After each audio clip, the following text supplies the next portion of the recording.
Hello friends, જય શ્રી ગણેશ. બધાને સ્વાગત છે તમારું મારી ચેનલ ગુજરાતી કિચનમાં. મારી ઘરે તો બધાને આ એટલું ભાવે છે કે બનાવ્યું નથી અને 5 મિનિટમાં કિચન પ્લેટફોર્મ ઉપર જ બધું સફાચટ. સાચે જ આજની આ રેસીપી એટલી શાનદાર છે કે ખાઈને મન ખુશ થઈ જશે અને બનાવીને મજા પડી જશે. બજારે તો તમે આને બહુ ખાધી હશે પણ આ સ્વાદની નહીં, અને ઘરે કદાચ ક્યારેય તમે આને ટ્રાય નહીં કર્યું હોય, કારણ કે બધાને એવું લાગે છે કે આને બનાવવું અઘરું છે, પણ સાવ સરળ છે બનાવવું. એકદમ આરામથી અને પરફેક્ટલી બની જાય છે. તો ચાલો બનાવવાનું શરૂ કરીએ. તો એના માટે આપણે અહીંયા એક નાની સાઈઝનું કાચું બટેટું, એના આપણે બારીક ટુકડા કરી લીધા. એ જ રીતે એક નાની સાઈઝની ડુંગળી, એને પણ આપણે પાતળું પાતળું કટ કરી લીધી. તીખાસ માટે મેં અહીંયા એક મરચું લીધું છે. એની જગ્યાએ તમારા ઘરમાં કેટલું તીખું ખવાય છે એ પ્રમાણે મરચું આપણે લઈ લેવાનું છે. અને એક આદુનો ટુકડો એડ કરી દીધો. સાથે આપણે અહીંયા 3 થી 4 જેટલી લસણની કળીઓ એડ કરી દઈએ અને અડધી ચમચી જેટલી વરિયાળી એડ કરીએ. સાથે 5 થી 6 જેટલા મરીના દાણા એડ કરી બિલકુલ પાણી એડ કર્યા વગર આપણે આને પીસી લેવાનું છે. તો અહીંયા તમે જોઈ શકો છો એકદમ સરસ એવી આપણે આની પેસ્ટ બનાવવાની છે.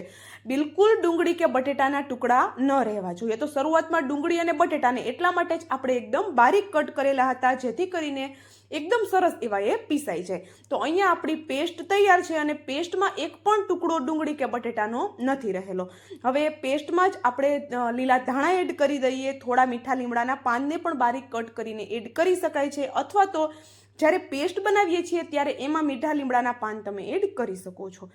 સ્વાદ પ્રમાણે મીઠું, અડધી ચમચી જેટલી હળદર, 1 ચમચી જેટલો ધાણા જીરું પાવડર અને અડધી ચમચીથી પણ ઓછું આપણે જીરું એડ કરેલું છે. હવે અડધી ચમચી જેટલો ગરમ મસાલો આપણે ચોક્કસથી એડ કરવાનો છે, કારણ કે એનાથી આની ફ્લેવર એકદમ ઉભરીને આવે છે. અહીંયા બધી વસ્તુને એકદમ સરસ એવી આપણે પેસ્ટ સાથે મિક્સ કરી લઈએ, તો એકદમ સરસ એવો કલર પણ આવશે અને બધા મસાલા પેસ્ટ સાથે સરસ એવા મિક્સ પણ થઈ જશે. તો અહીંયા આપણે બધું મિક્સ કરી દીધા પછી મેં લીધો છે અડધો કપ જેટલો રવો. તો જો રવો છે સીધો જ આપણે બધો એડ નહીં કરીએ, થોડો થોડો એડ કરતા જઈશું અને જેમ જરૂર લાગતી જશે એમ આપણે એડ કરતું જવાનું છે. રવો કેટલો યુઝ થશે તમે કેવડી ડુંગળી અને કેવડું બટેટું લીધું છે એ ઉપર આધાર રાખશે. તો અહીંયા અડધો કપ મેં રવો લીધો હતો, એ મેં બધો એડ કરી દીધો. એને સરસ એવો મિક્સ કર્યો, છતાં હજી આ મને સોફ્ટ લાગે છે. તો અહીંયા ફરી પાછો 2 ચમચી જેટલો એક્સ્ટ્રા રવો મેં એડ કરેલો છે. અને હવે રવો છે એ આપણે ઝીણો એડ કરવાનો છે, મતલબ કે આપણે જે રવો યુઝમાં લઈએ એને આપણે ઝીણો હોય એવો જ રવો આપણે વાપરવાનો છે. અહીંયા શું કર્યું, બધા રવાને સરસ એવો પેસ્ટ સાથે મિક્સ કરી અને આ રીતનો એક સોફ્ટ લોટ આપણે બનાવીને તૈયાર કર્યો. લોટ છે એકદમ સોફ્ટ છે અત્યારે, કારણ કે થોડો રવો છે પાણી પીસે એટલે આપણે જેવો લોટ જોઈએ છે એવો થઈ જશે. તો ચાલો એ લોટને સાઈડમાં રાખી આપણે અહીંયા એક બીજી પ્લેટમાં અડધો કપ જેટલો બેસન લઈ લીધો છે. બેસન છે એમાં આપણે થોડો અહીંયા અજમા અને થોડું મેં સંચળ એડ કરેલું છે. બંને વસ્તુ મિક્સમાં મેં લીધેલી હતી. અડધી ચમચી જેટલો ચાટ મસાલો કે આમચૂર પાવડર પણ લઈ શકાય છે. સાથે આપણે અડધી ચમચીથી થોડી ઓછી હિંગ એડ કરીએ, અડધી ચમચી જેટલું ધાણા જીરું પાવડર અને અડધી ચમચીથી થોડો ઓછો લાલ મરચું પાવડર એડ કરીએ. 2 ચપટી જેટલી માત્ર હિંગ એડ કરવાની છે અને 1 ચપટી જેટલા આપણે અહીંયા ખાવાના સોડા એડ કરીએ. ખાવાના સોડા છે ચોક્કસથી એડ કરવાના છે, પણ 1 ચપટીથી વધારે આપણે નથી લેવાના. અડધો કપ બેસન લીધો છે તો 1 ચપટી માત્ર જ આપણે ખાવાના સોડા એડ કરવાના છે.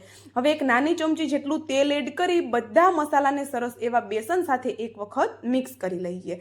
અને જો અહીંયા તમે આમચૂર પાવડર કે ચાટ મસાલો બંને વસ્તુમાંથી એક પણ ન લેતા હોય તો અડધા લીંબુનો રસ આપણે એડ કરી શકીએ છીએ. હવે ચમચીની મદદથી થોડું થોડું પાણી એડ કરી એકદમ સોફ્ટ એવો આપણે આનો લોટ બાંધવાનો છે.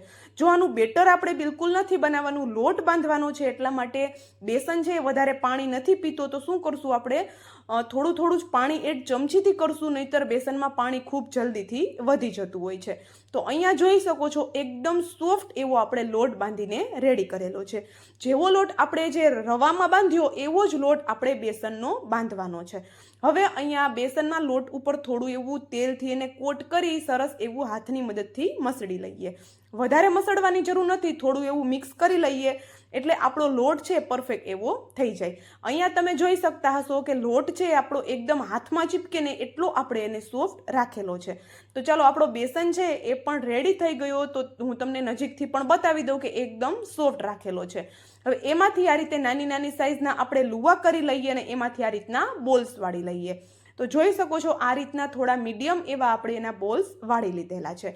તો ચાલો આપણા જે બેસન છે એના બોલ્સ વળે છે ત્યાં સુધીમાં જો વિડીયો તમને થોડો પણ પસંદ આવતો હોય તો વિડીયોને લાઇક, શેર અને ચેનલ પર જો નવા છો તો જલ્દીથી ચેનલને સબસ્ક્રાઈબ કરી દેજો આવા જ નવા અને એકદમ સરળ એવા વિડીયો જોવા માટે. અને હા, ખાસ મને કોમેન્ટ પણ જરૂરથી કરી દેજો કે તમે મારો આ વિડીયો ક્યાંથી જોવો છો, જેથી કરીને હું તમને થેન્ક યુ કહી શકું. તો અહીંયા આપણે બેસન છે એના બધા બોલ્સવાળી ઢાંકી અને સાઈડમાં રાખેલા છે. હવે અહીંયા આપણે જે રવો લીધો હતો એ પણ સરસ એવો હવે સેટ થઈ ગયો છે. તો એમાંથી પણ આપણે જેટલા બેસનના બોલ્સ બનાવ્યા એટલા જ બોલ્સ અહીંયા બનાવી લઈશું. બેસનના બોલ્સ છે નાના બનશે અને રવાના બોલ્સ છે મોટા બનશે. હવે હથેળીમાં આ રીતે રવાનો બોલ્સ છે રાખી આ રીતે પૂરીનો શેપ આપણે એને આપવાનો છે. મતલબ કે જે રીતે આપણે કચોરી સ્ટફ કરીએ એ જ રીતે આપણે અત્યારે આ પ્રોસેસ કરવાની છે. અને તમને કદાચ અત્યારે અંદાજ આવી ગયો હશે કે આ રેસીપી કઈ રેસીપીથી ઇન્સ્પાયર્ડ કરેલી છે.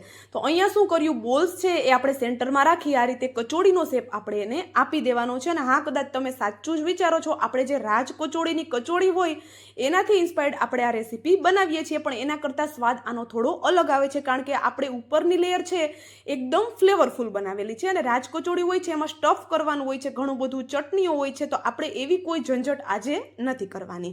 અહીંયા શું કર્યું, આપણે જે કચોડી હતી એને આ રીતે પ્લેટફોર્મ પર રાખી હલકું એમાં ઓઇલ લગાવી, હાથમાં પણ હલકું ઓઇલ લગાવી એકદમ હળવા હાથે આ રીતે આપણે એને પ્રેસ કરશું એટલે આવો એક પૂરી જેવો એનો શેપ આવી જશે, મતલબ કે કચોરી જેવો શેપ એનો આવી જશે. તો જોઈ શકો છો આપણે જે નોર્મલ કચોરી બનાવીએ એવી જ થીક આપણે આને રાખેલી છે.